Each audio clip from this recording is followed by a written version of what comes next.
La Razón Plus presenta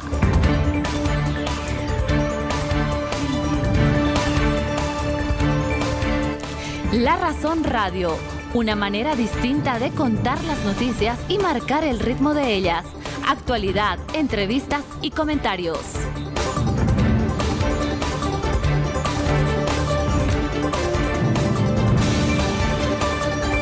Con ustedes, Rubén Atahuichi y Antonio Dalense.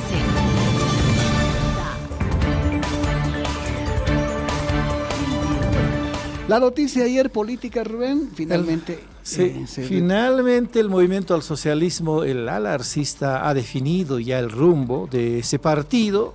Cuán legítimo será, cuán legal será, eso todavía está en discusión, porque el Tribunal Supremo Electoral, recordarán ustedes, ha sido obligado por una sala constitucional a que asista como supervisor de este evento. Y el Tribunal Electoral ha dicho, asisto, pero bajo condiciones. Y el vocal Tahuichi ha adelantado el otro día, diciendo que si bien vamos a asistir a supervisar el Congreso de la OCAN, o diré del Congreso del Alto, eso no garantiza que vayamos a validar la directiva. A ver, ¿cómo ha sopesado esta posibilidad en el movimiento al socialismo? Le vamos a preguntar eso a don Juan Carlos Gutiérrez, él es secretario de Comunicación de la CSUTCB, a quien ya le damos la más cordial bienvenida. Juan Carlos, ¿cómo está? Bienvenido a La Razón Radio. Antonio y Rubén, le saludamos. ¿Cómo está? Buenos días. Un saludo grande para usted, Antonio, Rubén. ¿Cómo está? Un placer estar con ustedes y mediante los que escuchan este prestigioso programa y medio, ¿no? Le vamos a preguntar primero su evaluación, Juan Carlos, ¿cómo evaluó usted estos 3 días que han estado reunidos acá en el Alto? Y finalmente también la elección de don Grover García como nuevo ejecutivo presidente del movimiento al socialismo. ¿Qué nos puede decir, Juan Carlos? Claro que sí, han sido 3 días intensos.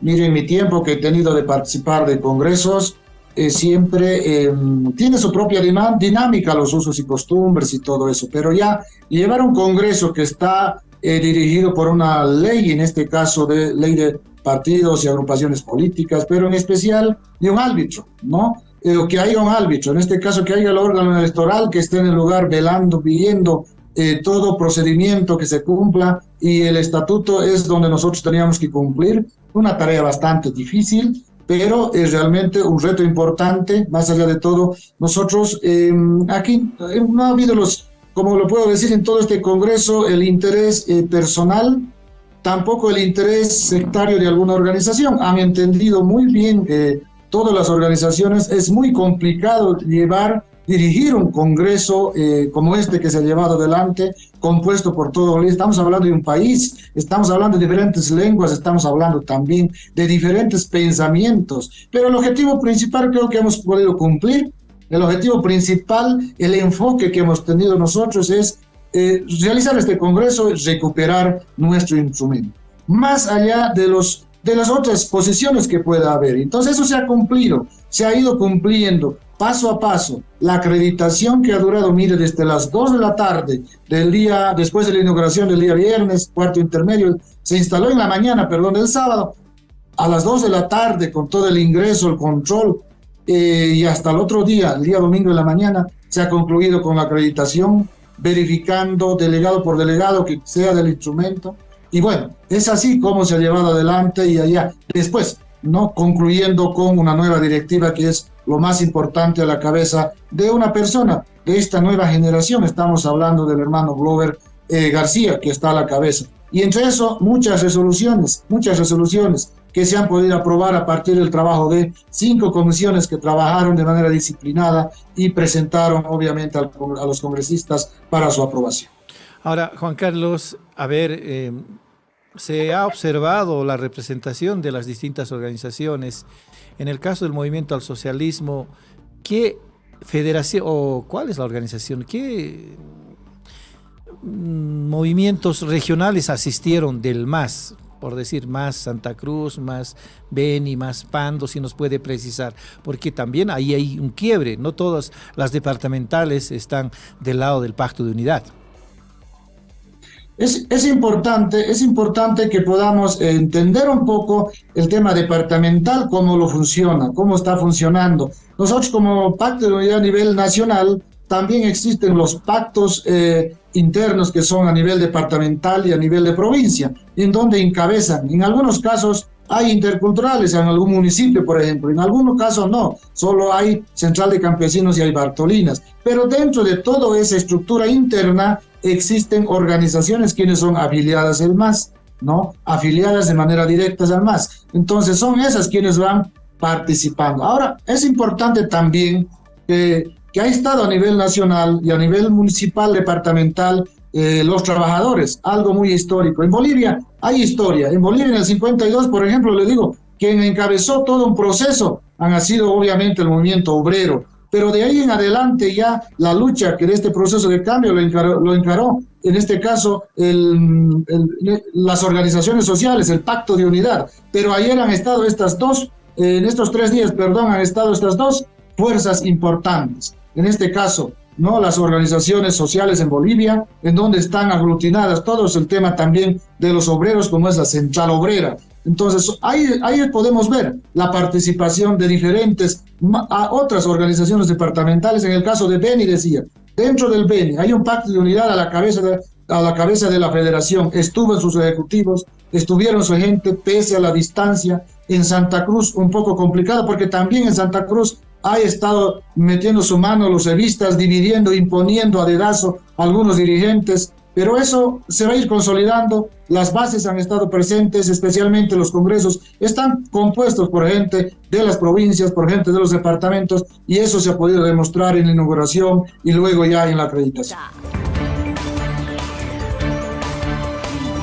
Yo tengo al otro lado de la línea telefónica don Dilfer Rentería. Él es asambleísta ya en la gobernación de Santa Cruz. Hubo un cambio, Rubén. Así creo que nadie se lo esperaba, pero la directiva de la Asamblea Departamental de Santa Cruz cambió. Ya no es más don Zvonko Matković el presidente. Ya no es camachista la directiva. Ya no es camachista también. Ahora está don Antonio Taramás como presidente. Le vamos a preguntar a Dilfe cómo fue esto. Dilfe, bienvenido a La Razón Radio. Antonio y Rubén, le saludamos. Muy buenos días, mi estimado Rubén, y un saludo muy cordial quienes escuchen este medio de comunicación a esta hora de la mañana, ¿no? Un saludo muy cordial. Cuéntenos, Dilfe, ¿cómo si se ha planificado, si se ha pensado y finalmente cómo se ha llevado adelante la elección de esta nueva directiva allí en la Asamblea Departamental? Bueno, el día viernes se ha convocado para el día viernes a una sesión ordinaria para que se pueda llevar adelante la elección de la directiva de la gestión 2024 al 2025, ¿no? Es decir, la cuarta gestión de esta gestión actualmente que está como gobernador, bueno, hoy en día, pues el señor Mario Aguilera, ¿no? Entonces, por la cual se ha llevado a una elección, por la cual nosotros como bancada del MAS, pues nosotros teníamos todas las posibilidades de poder ocupar la presidencia, una bancada siempre unida, trabajando por el bien del departamento. Prácticamente creemos está dividido en dos y los pueblos indígenas son 5 asambleístas, por la cual nosotros somos 11 asambleístas y uno de ASIP. Entonces, por la cual ellos el año pasado han modificado una ley por la cual a la bancada del MAS no le permite ser presidente de la asamblea y solamente ocupar un cargo en la directiva. Entonces esta ley se ha aprobado por ellos, nosotros hemos rechazado, y una ley totalmente inconstitucional, no se ha cumplido las normas, incluso para modificar el reglamento, la misma norma lo dice que se tiene que hacer por 2/3. Entonces nosotros hemos planteado una acción de inconstitucionalidad referente a esta ley que es la 289, por la cual hasta el día de las elecciones que se ha llevado el día viernes no ha salido del Tribunal Constitucional Plurinacional, ¿no? Entonces, por la cual entonces pues nosotros no teníamos la vía libre para poder presentar una plancha como bancada del MAS. Si es que así lo hayamos tenido, si ha estado vigente la ley, nosotros teníamos todas las de ganar pues como presidente de la asamblea, ¿no? Entonces, por la cual nosotros hemos tenido reunión de bancada, por la cual hemos decidido apoyar y apostar que haya un cambio en la Asamblea Legislativa Departamental, por la actualmente, bueno, el señor Zvonko Matković ha estado durante 3 años como presidente de la Asamblea, ¿no? Pero lamentablemente creo que estos últimos años no ha hecho un buen trabajo, simplemente se han dedicado a poder pelear con el Ejecutivo, no había una coordinación y otras cosas, y han estado metidos en hechos de corrupción durante la gestión del señor Luis Fernando Camacho Vaca como gobernador, no estaba aquí. Entonces estos asambleístas incluso mandaban en el Ejecutivo y no se ha visto esa fiscalización incluso que ellos tenían que hacer. Nosotros hemos hecho varias peticiones de informes, pero lamentablemente la directiva de la Asamblea a veces no enviaba al Ejecutivo en su momento, y así, ¿no? Y muchos otros hechos o series de irregularidades que han sucedido dentro del gobierno departamental de Santa Cruz, y esto prácticamente, pues, estos asambleístas eran también como si fueran parte del Ejecutivo, ¿no? Y eso, entonces, creo que hoy en día no se tiene que mezclar el trabajo tanto del Legislativo y Ejecutivo. El Legislativo debe cumplir su rol de fiscalizar y aprobar leyes, ¿no? Ahora dígame, Dilfe, esta nueva directiva tiene relación tal vez con ustedes, con la oposición allá en la Asamblea Departamental. ¿Ustedes lo van a apoyar? ¿Han tenido alguna reunión previa? Y finalmente, ¿qué expectativas tiene sobre esta nueva directiva? Bueno, con este cambio de la directiva que actualmente se ha hecho en la Asamblea, esperemos que haya otro cambio, se dé otra cara de esta Asamblea Legislativa Departamental, porque hoy en día necesitamos poder trabajar por el bien de las 15 provincias del departamento, no como anteriormente se hacía. Incluso, miren, nosotros como asambleístas de la bancada del MAS hemos sido...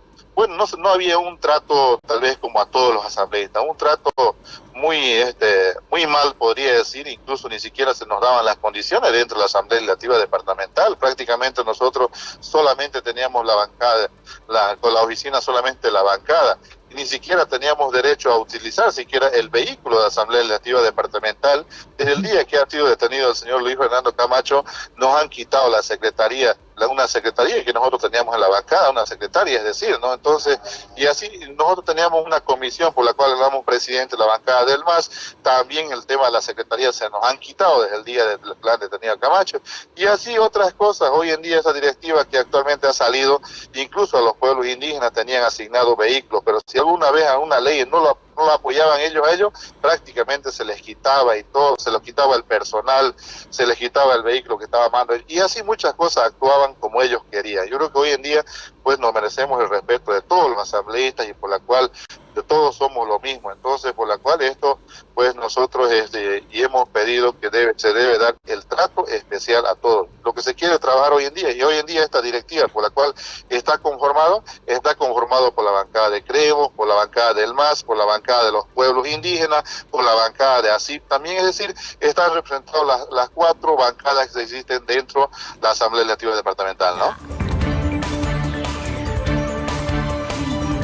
Pero nosotros vamos a tener una evaluación ahora desde el otro lado de la vereda, ¿sí? Para eso hemos invitado al senador William Torres, a quien ya le damos la más cordial bienvenida. Senador, ¿cómo está? Antonio Dalein y Rubén Atahuiche tienen el gusto de saludarle. Antonio, muy buen día, y un cordial saludo también a Rubén y a todos los oyentes de la emisora. Senador, vamos a comenzar preguntándole cuál es la impresión que tiene de lo que ha pasado el fin de semana aquí en la Ciudad del Alto. Las conclusiones, seguramente usted ya las conoce bien. La elección de un nuevo directorio para el movimiento al socialismo de lo que se denomina el ala arcista. ¿Qué nos puede decir, senador? Bueno, a ver, caramba, esto nos deja con una tarea interesante de análisis. Primero, Antonio, hay que dejar en claro que esto no se puede llamar un congreso. El congreso está claramente previsto con las formalidades que debe cumplir una convocatoria en el artículo 13 del Estatuto Orgánico del MAS. Y dice que la convocatoria a congresos ordinarios debe ser realizada por la Dirección Nacional, cuyo temario debe ser consensuado con las organizaciones sociales que forman parte, organizaciones sociales con presencia nacional que forman parte del instrumento. En ese orden, creo que el tribunal los vocales de la Sala Constitucional Primera del Tribunal Departamental de La Paz hicieron una buena lectura e interpretación de este artículo a tiempo de dictar el auto o la resolución constitucional. Me refiero a la resolución dictada por el señor Israel Campero, en ese momento también el vocal Jaimes, el 11 de diciembre del 2023, cuando con justa o sin justa razón al final anularon el congreso desarrollado en Laucañe el 3 y 4 de octubre del pasado año. Pero además, a tiempo de anular, también ordenan que el Tribunal Supremo Electoral, en el plazo de 24 días, tendría que dictar una nueva resolución disponiendo que la Dirección Nacional del MAS y las organizaciones sociales que forman parte de ella en el marco del artículo 13, reitero, de nuestros estatutos, convoque a un nuevo Congreso. Y ahí esta resolución constitucional dictada por, permítame decir, el funesto vocal Israel Campero, ratifica y dice que al haber sido anulada el Congreso del 3 y 4 de octubre, queda subsistente, queda vigente la Dirección Nacional electa el año 2017, la que debe hacerse cargo de convocar al 10º Congreso Ordinario. Pero bueno, por alguna razón, los vocales del Tribunal Supremo Electoral incumplieron este mandato dispuesto el 11 de diciembre del 2023, y el 2024, el 20 de marzo, precisamente los accionantes, el señor Lucio Mara, Lucio Quispe, la señora Guillermina Cuno y el señor Esteban Alavi, el primero representando a los campesinos, el segundo a las Bartolinas y el tercero a Interculturales, acuden de queja ante la Sala Constitucional Primera y le recuerdan a Israel Campero y le dicen que usted ordenó el 11 de diciembre que se vuelva a convocar a un Congreso Nacional en el marco del artículo 13, y lo que tenían que haber hecho esa convocatoria son la Dirección Nacional electa el 2007, conforme usted mismo lo dispuso, pero por alguna razón el Tribunal Supremo Electoral, hasta ahora que son 20 de marzo, no ha dado cumplimiento a esa su disposición. Entonces, en aquella fecha, Israel Campero dice, se ratifica lo decidido el 11 de diciembre y en consecuencia se ordena, ahora ya no en 24 horas, sino en 72 horas, que el Tribunal Supremo Electoral debe dictar un nuevo una nueva resolución, ordenando que la Dirección Nacional del MAS convoque al 10º Congreso Ordinario. Y las siguientes 24 horas, el Tribunal Supremo Electoral dicta esta resolución y notifica a la Dirección Nacional del MAS electa el 2017 a la cabeza de Evo Morales, dice que deban convocar nuevamente a Congreso en el marco del artículo 13 de estatutos. En ese entendido, ciertamente la Dirección Nacional, consensuando el temario con las organizaciones matrices, porque quien debe reconocer las organizaciones matrices que forman parte del MAS no es otra organización, no puede ser la Central Obrera, tiene que ser el mismo MAS. Viceministro, ¿cómo está? Buen día, muchas gracias.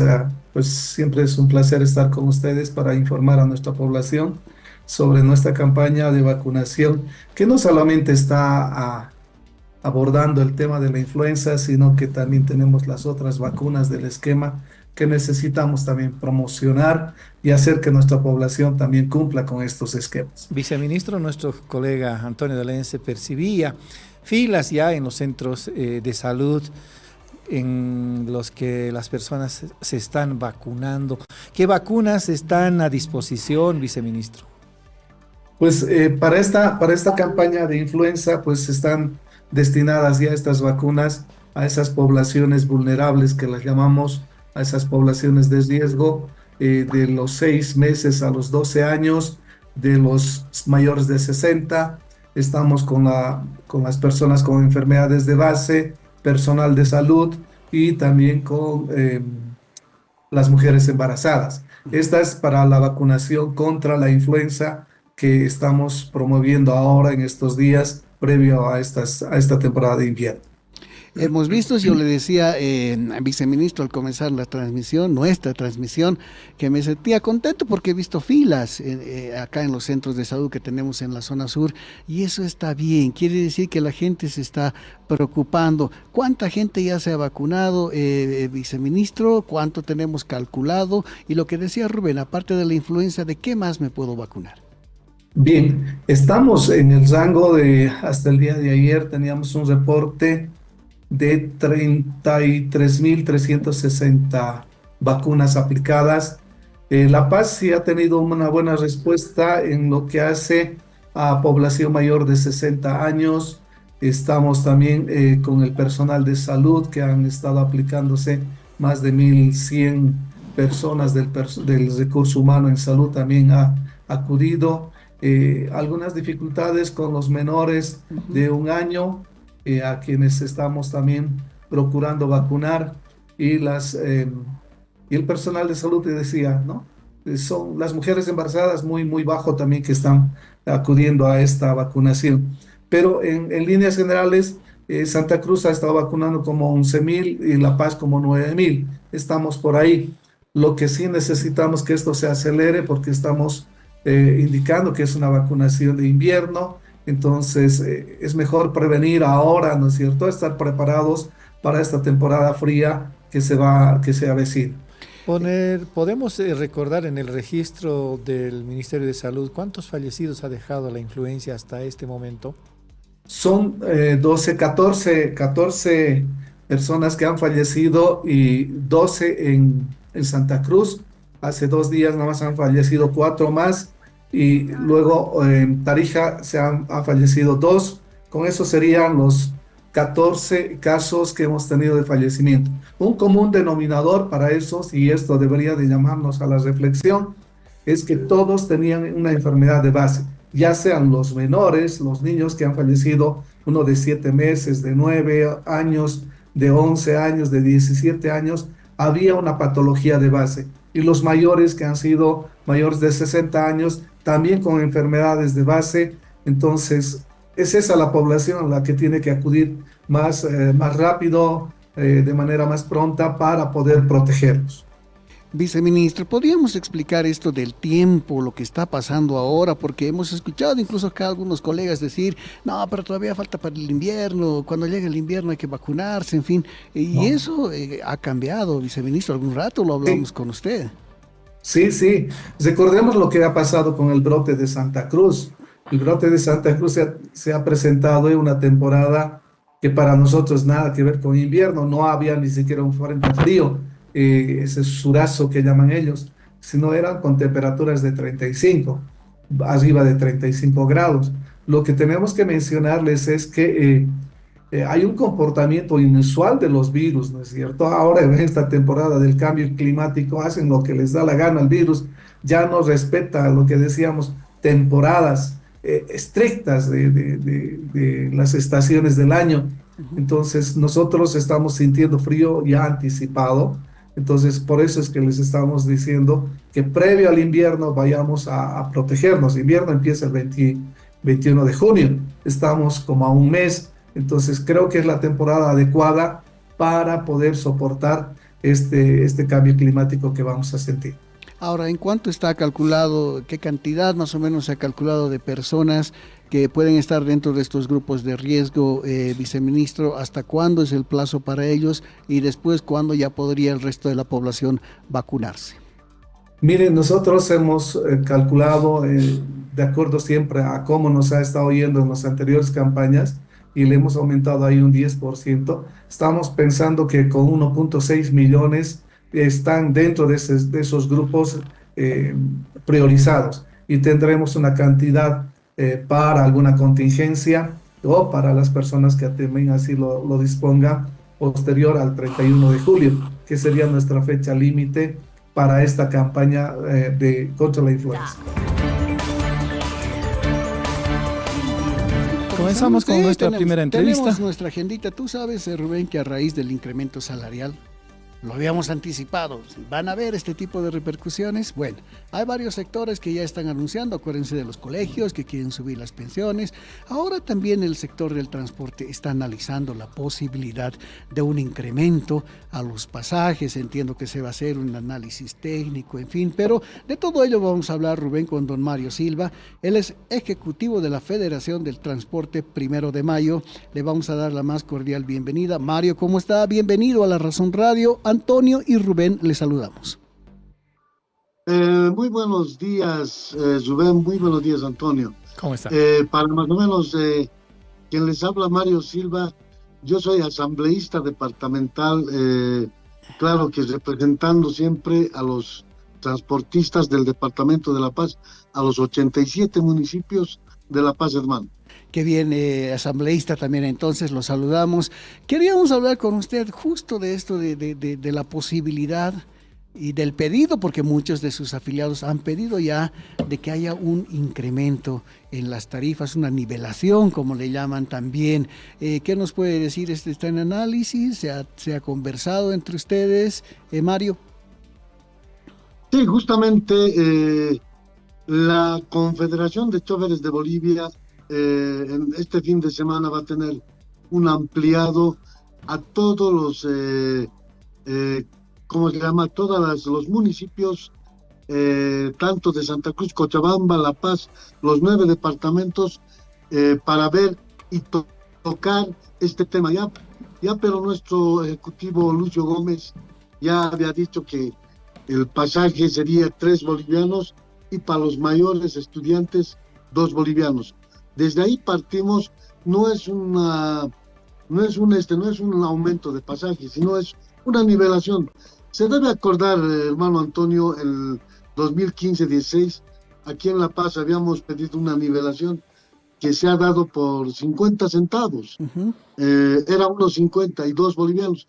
El problema está ahí. Hemos hecho nosotros un estudio de costos de operación desde el 2015, parte del 2016, y hemos terminado, y ahí sale el pasaje más de 3 bolivianos. Y como no podíamos lanzar que pueda ser más de 3 bolivianos, y ha habido un consenso entre la alcaldía, los usuarios y los transportistas, y es por eso que se cobra 2 bolivianos, Antonio.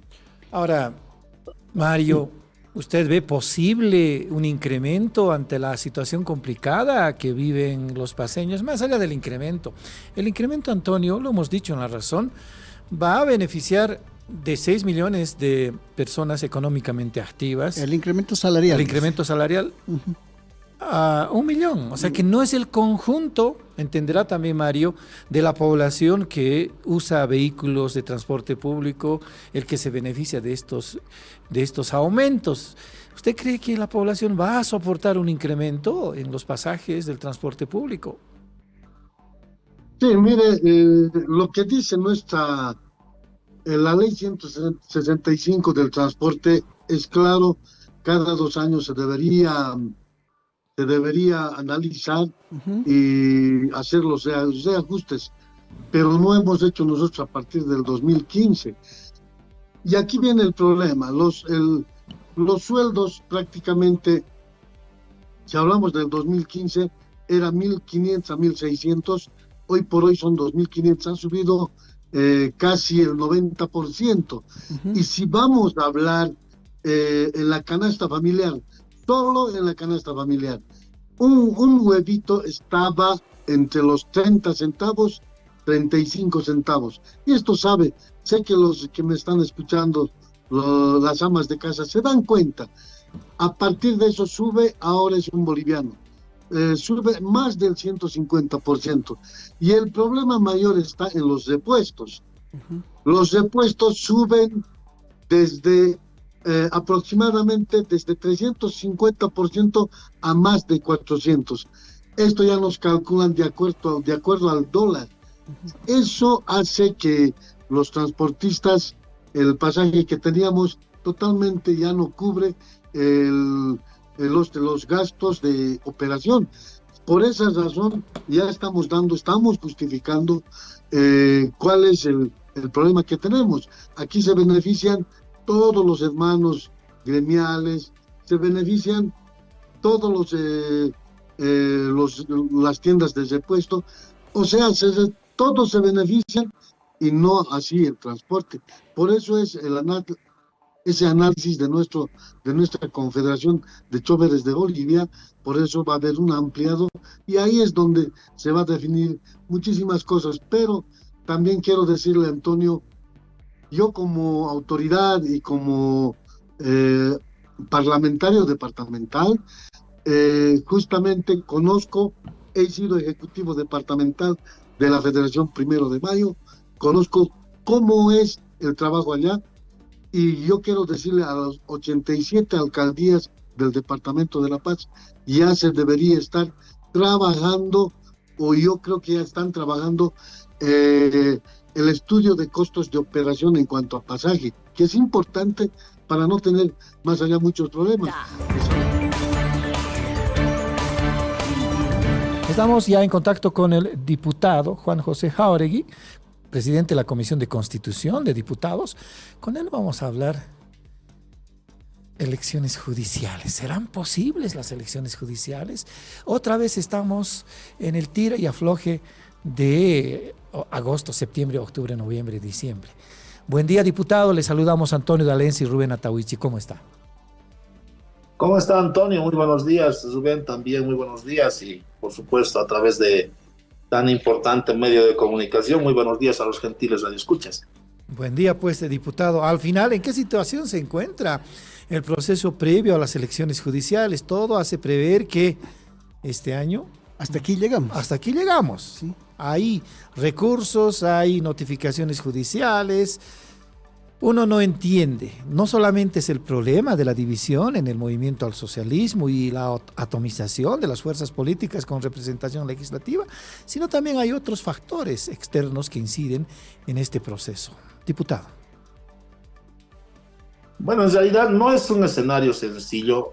No vamos a señalar que todo está bien y que de aquí para adelante es todo llano y no va a haber ningún tipo de complicaciones. Es un escenario, siempre ha sido un escenario complicado a partir de los elementos nuevos que se tienen al interior de la Asamblea Legislativa. Me refiero a las fracturas internas. Si bien el 2011, el 2017 no han tenido complicaciones de esta naturaleza, era por una razón elemental. El movimiento al socialismo tenía una mayoría superior a los 2/3 que no había necesidad de poder tener mayores complicaciones en procesos de esta naturaleza.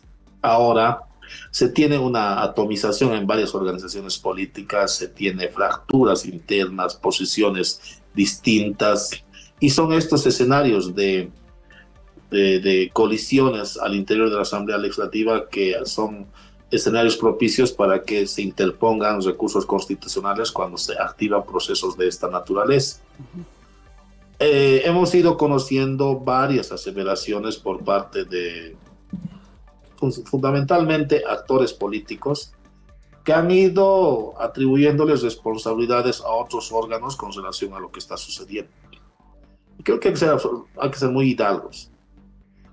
Uno de los elementos que le trae conflictos a un proceso de esta naturaleza, de renovación de altas autoridades de la Administración de Justicia, está en función a que aún existen sectores de la Asamblea Legislativa que no concluyen en entender que si bien la Asamblea Legislativa por esencia es una instancia altamente política, por mandato de la Constitución, en mérito al 158 numeral 5, que señala que la Asamblea Legislativa lleva adelante la fase de preselección de altas autoridades de la Administración de Justicia, la Asamblea adquiere una otra función que no es eminentemente política, tiene que ser una función altamente jurídica, y es por eso que debemos abandonar nuestras posiciones, nuestras trincheras políticas, para iniciar una labor de aplicación normativa, garantizando los derechos fundamentales de todos los ciudadanos y más de los postulantes en este proceso.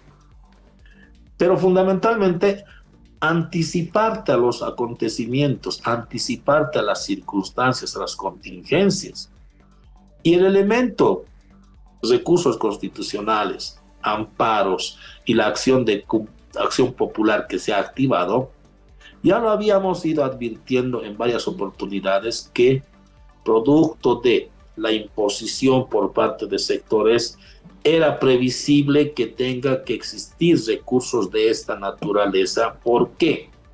En el diseño normativo de la ley 1549 logramos que se incorpore la doble instancia para la fase de la verificación del cumplimiento de requisitos comunes y específicos.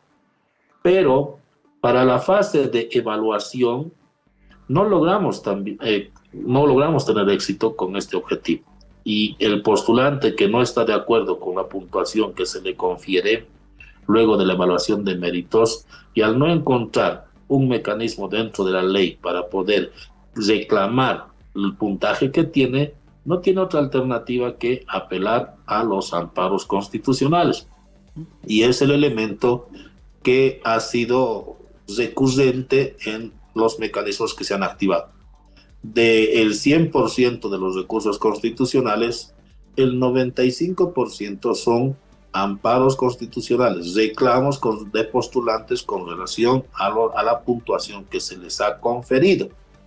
Y el otro 5% es una acción popular que ha sido presentada en el departamento de Pando, pero que también tiene el elemento que incluso en su programa hemos ido señalando como un riesgo. Claro. La poca presencia de damas abogadas dentro de este proceso de preselección. Que el 11 de marzo de la presente gestión, antes de iniciar el proceso de revisión del cumplimiento de requisitos comunes y específicos, habíamos nosotros sugerido, solicitado formalmente en una sesión de la comisión mixta, que se tenga que ampliar por un plazo de 10 días para aquellos departamentos donde, incluso para todo el país, para que se permita que se incorporen, se presenten más damas abogadas para este proceso, porque la ley y la Constitución te exige que se tenga que garantizar la equidad de género en este proceso de renovación. Y la demandante en el caso de la acción o la accionante en el caso de la acción popular precisamente reclama esto, que no hay damas abogadas en el departamento de Pando que estén postulando y que a la vez en el diseño de la norma de la 1549 no se ha tomado en cuenta las condiciones socioeconómicas de los departamentos.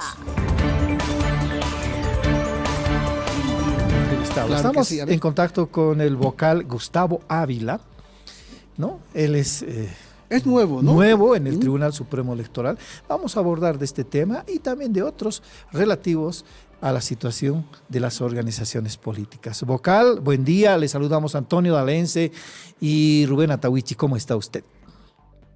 Rubén, Antonio, es un gusto saludarlos. Es la primera vez que tengo el privilegio de conversar con ustedes. Y bueno, dispuesto a conversar de la temática que ustedes vean conveniente, y un privilegio estar informando a la ciudadanía. Gracias, para nosotros también es un privilegio contar con usted, porque siempre es complicado hablar con algún vocal, y mucho más cuando ha asumido funciones recientemente. Así es. Vocal, hablábamos nada más antes de la entrevista con usted sobre la situación de las elecciones primarias. Se han planteado una serie de debates. Su colega Tawichi decía que es un gasto insulso, 29 millones para elegir a un solo postulante. Creo que es complicada la cosa. También prometía de que esto se iba a discutir en la sala plena del Tribunal Supremo Electoral. ¿Hay una posición, hay un acercamiento en el debate respecto de cómo el Tribunal Supremo Electoral puede sugerir algo a algún anteproyecto como lo hizo su colega Tawichi? ¿Y cuál es su criterio personal, vocal? Claro. Bien, muy bien. Para comentarles al respecto sobre esta temática de elecciones primarias, es bueno que la ciudadanía también lo sepa. Estas elecciones primarias están establecidas en la ley 1096, desde el año 2019, en realidad. Ya tiene un tiempo bastante largo esta ley 1096, y desde esa oportunidad las elecciones primarias ya se desarrollaron por una vez, en realidad, el año 2020 también. Entonces, lo que hay que entender de esta temática, en realidad, 2019 se llevaron las primeras elecciones primarias. Lo que hay que entender en realidad es que cuando existen procesos electorales marcados por una norma, por una ley, es decir, nosotros estamos obligados a cumplirlos. Ahora bien, la Constitución también nos da una facultad de presentar iniciativas legislativas a toda autoridad, a cualquier ciudadano. Este proyecto de ley que ha sido presentado por mi colega Tawichi no ha sido tratado en la sala plena, seguramente lo vamos a hacer en esta sala plena del día de hoy o en la próxima, y emitiremos un pronunciamiento conjunto sobre las elecciones primarias, ya como institución, como un cuerpo colegiado, sin apartarnos, obviamente, que cualquier ciudadano tiene un derecho de presentar el proyecto de ley. Sobre mi apreciación personal, en realidad, yo creo que los legisladores, en este caso, que son los facultados de realizar una evaluación al tema de las normas, pueden en realidad realizar modificaciones, si así lo consideran necesario. Nosotros siempre vamos a ser, como institución, cumplidores de la norma, vamos a acatar la misma, porque es lo que corresponde, y obviamente, cuando se emite un criterio como institución, lo vamos a hacer como cuerpo colegiado, que es la sala plena del Tribunal Supremo Electoral. Ahora enganchamos con otro tema. Si bien, digamos, esto está pendiente de debate en sala plena, seguramente en sala plena están sopesando las posibilidades de salida ante estas divergencias políticas. Y ante el tiempo que apremia, ¿no? Y el tiempo que apremia en el movimiento al socialismo. Yo leía la resolución de la sala primera constitucional que ha obligado al Tribunal Supremo Electoral a supervisar el Congreso del MAS arcista, una serie de observaciones y llamadas de atención al Tribunal Supremo Electoral. ¿Cómo que no? El Tribunal Supremo Electoral no se va a molestar por una posición así. Por ejemplo, les decía que no le dan certeza ni certidumbre a las fuerzas políticas y al país al no resolver de manera urgente un caso que ameritaba su tratamiento en ese mismo sentido, considerando de que los plazos habían terminado. Ayer precisamente terminó un plazo, el de la presentación de nuevas directivas. Vocal ha leído el documento, obviamente. Estas llamadas de atención, ¿qué le dicen? ¿Tiene que cambiar de rumbo el abordaje del Tribunal Supremo Electoral a la crisis del movimiento al socialismo? Bien, si usted me habla respecto al procedimiento que llevó adelante el vocal campero, yo tengo que recordarle a la ciudadanía y ustedes también lo siguiente. Ambas facciones, en este caso de la organización política, recordemos que han recurrido a la justicia constitucional. No debemos olvidar que una de las facciones ha recurrido a una acción de amparo constitucional en un municipio de Cochabamba. Y la otra facción recurrió a un amparo constitucional en el municipio de La Paz. Es decir, no es una decisión del órgano electoral recurrir a la justicia constitucional, lo han hecho ambas partes. ¿Eso qué ha determinado? Que desde ese momento un juez en materia constitucional lleve adelante este caso. Y no tenemos que olvidar lo siguiente, yo creo que es un antecedente que debemos tomar en cuenta. Esta misma autoridad conminó al Tribunal Supremo Electoral a que en 72 horas nosotros emitamos una resolución entregándole un plazo, determinando un plazo para que la organización política pueda convocar en consenso con estas tres organizaciones. 8 de la mañana con 6 minutos y además estamos en contacto con nuestro primer entrevistado. Grover García, ¿les suena el nombre? Es representante campesino. El fin de semana, el domingo, ha sido elegido como presidente del movimiento al socialismo en sustitución de Evo Morales. Esto en el Congreso convocado por el Pacto de Unidad, el Congreso que respalda al presidente Luis Arce. Hay muchas preguntas que hacerle. Antes de todo, comenzar porque Grover nos diga quién es él, de dónde viene, de dónde proviene, cuántos años de militancia y todo lo que tiene que ver con el movimiento al socialismo. Buenos días, Grover García. Le saluda más bien Rubén Atahuichi. ¿Cómo está? Y Rubén, muy buenos días. Un saludo a nuestra población boliviana.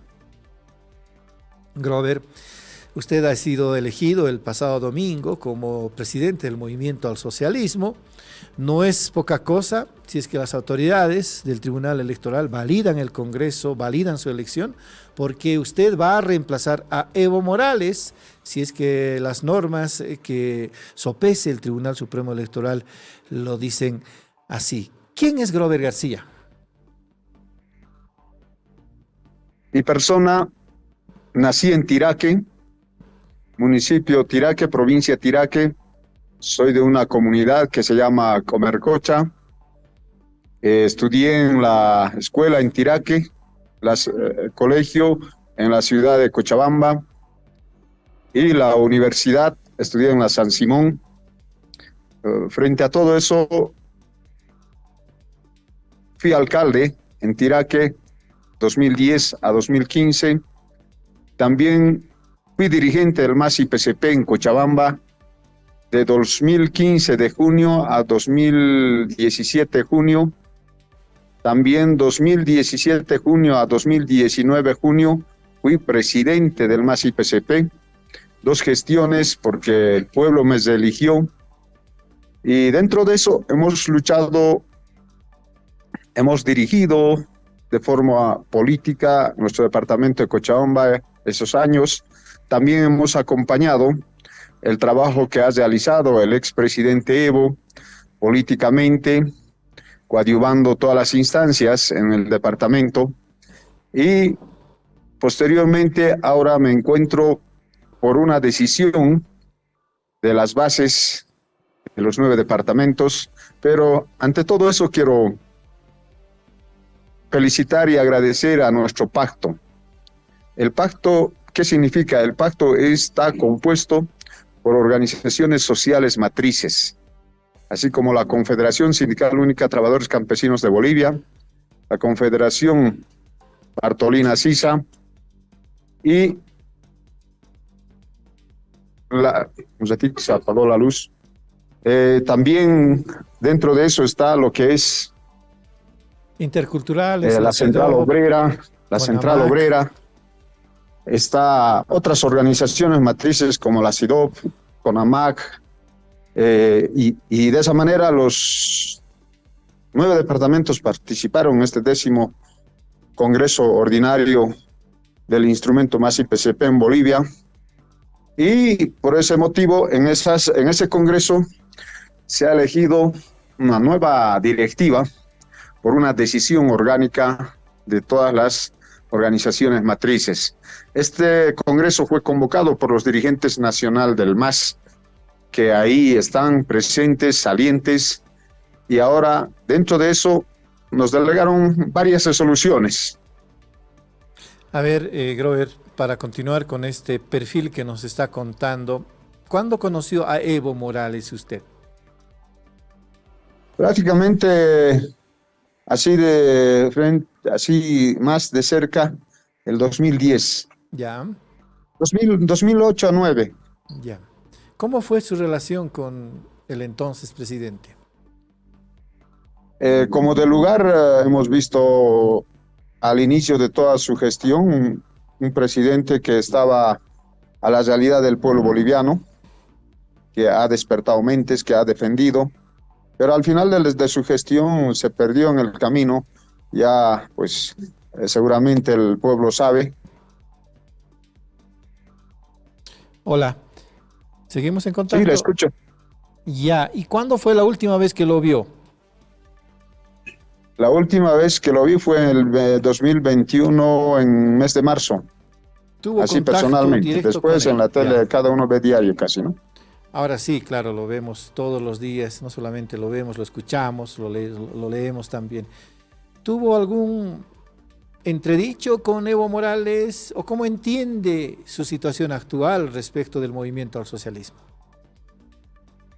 Mire, el movimiento al socialismo, con su sigla más IPCP, yo entiendo perfectamente que el dueño son los movimientos sociales. El conductor era el expresidente Evo. El movimiento al socialismo, a la fecha, desde a lo que he conocido, ha ido bajando su imagen por varios motivos, y por eso también se ha llevado ese 10º Congreso Ordinario del MAS IPCP. Ahora se dice de usted que es funcionario del Estado. ¿En qué repartición trabaja, si es así? O si no, obviamente tendrá que desmentirlo. Mire, todo ciudadano boliviano tiene derecho al trabajo. Sí. Es lo que no me explico yo de algunos señores o ciudadanos o los que le siguen al Evo, porque ahorita el hermano expresidente Evo percibe un salario de un senador siendo dirigente. El Andrónico es dirigente y percibe un salario. Leonardo Loza es dirigente y percibe un salario. O sea, es un derecho, ¿no? Claro. Yo evidentemente estuve trabajando, pero por estos motivos dejé de trabajar. ¿Dónde trabajaba Grover? Ministerio de Desarrollo Rural y Tierras. ¿Qué función cumplía? Director de IPDPACU.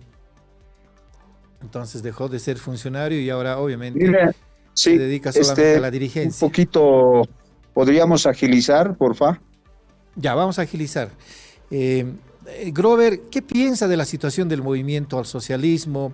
Hay una división tan profunda que no permite consensos, por eso es que llegaron a esta situación en congresos divididos, unos convocando al Congreso de la OCAEñi, que fue fallido, otros convocando al Congreso del Alto, que tiene todavía cuestionamientos, y todavía está pendiente otro congreso para el 10 de julio. De antemano, el 10º Congreso realizado en el Alto es legítimo. ¿Por qué? Porque los dueños de ese instrumento político MAS y PSP convocaron todas las organizaciones matrices. ¿Eso qué significa? Que hay que ir y buscar la unidad de todos los militantes y simpatizantes y así también darle la tranquilidad al pueblo boliviano. Si bien el ampliado o el encuentro o la movilización del Alto después del Congreso de la OCAEñi dio la pauta inicial en sentido de que Luis Arce debería ser candidato, este Congreso dio esa iniciativa, planteó esa idea y su dirigencia va a proponer en algún momento que Luis Arce vaya a la reelección. A ver, vamos a retomar la comunicación. Adelante, Grover, por favor. Se está perdiendo el contacto. Estamos hablando con Grover García, elegido presidente del Movimiento al Socialismo en el Congreso. Adelante, adelante, Grover. A ver, el fin del Congreso no era para elegir presidentes ni candidatos. Sí. El fin del Congreso era para poder refundar, reconducir el instrumento MAS y PSP y elegir un nuevo directorio para que esa refundación pueda proceder y que los simpatizantes y los militantes exista unidad. Y todo eso se ha dado. Evidentemente hay que seguir uniendo. Eso era el fin del Congreso y resoluciones que salieron también para poder modificar los estatutos reglamentos, porque ese estatutos reglamentos no está a la realidad y la necesidad de las nuevas generaciones, no da oportunidad. Por tanto, en ese Congreso pidieron de que se adecue a la realidad los estatutos y reglamentos del MAS, porque el MAS es un instrumento político más grande en la historia que ha ido formándose, forjándose para poder buscar una economía sostenible para todos los bolivianos y bolivianas, aportar con ideas, aportar con trabajo. Ya estamos al otro lado del Zoom con nuestro primer entrevistado. Estamos con Marcelo Pedrazas, él es diputado de Comunidad Ciudadana. Vamos a hablar de varios tópicos con él. Tenemos pendiente un cafecito, a ver si se da en estos días. Marcelo, buen día, le saluda Rubén Atahuichi. ¿Cómo está? Buenos días, Rubén. Gracias por la entrevista. Un saludo a todos los que siguen su programa, pero sobre todo un saludo afectuoso y una felicitación a todos los periodistas que cumplen esa labor, la más importante de informar a la población, pero sobre todo de manera imparcial y con todo lo que tiene que ver en esta profesión de un periodista, que no es otra que informar para saber la verdad.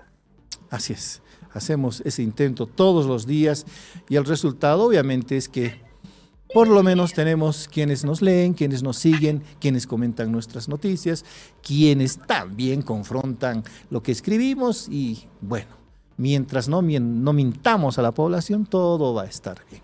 Marcelo, es de no acabar este tema de las elecciones judiciales. Lo vamos discutiendo contigo y como también, disculpe que te tutee, Marcelo, desde el año pasado.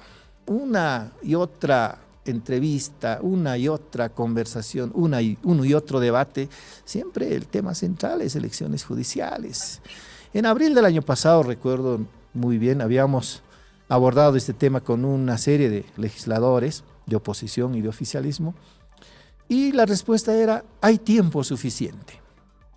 Pero ahora, un año después, todavía se sigue diciendo, hay tiempo suficiente, después de que magistrados y consejeros electos en 2017 han sido prorrogados. ¿Habrá un límite, Marcelo, para este asunto tan importante para el país?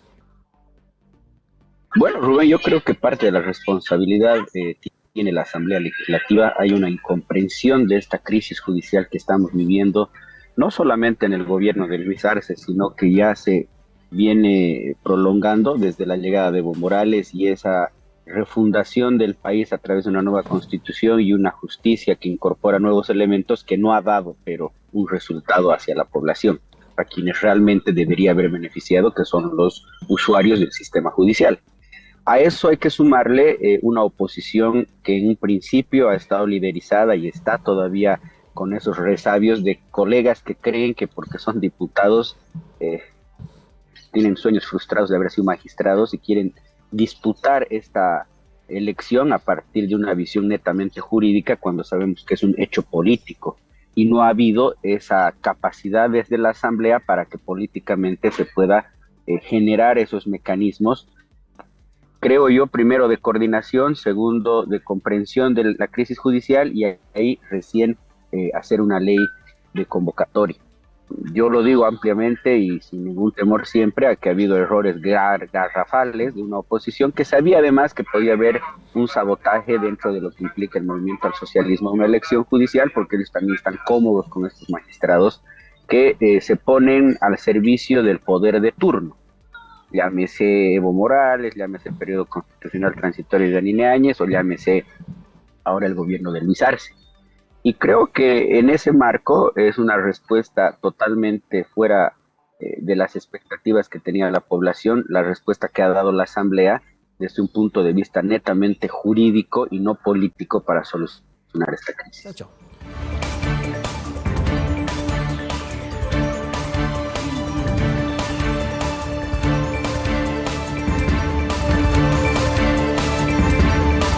La Razón Plus presentó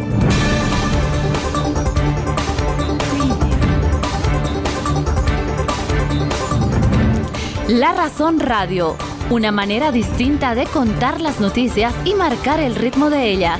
Actualidad, entrevistas y comentarios.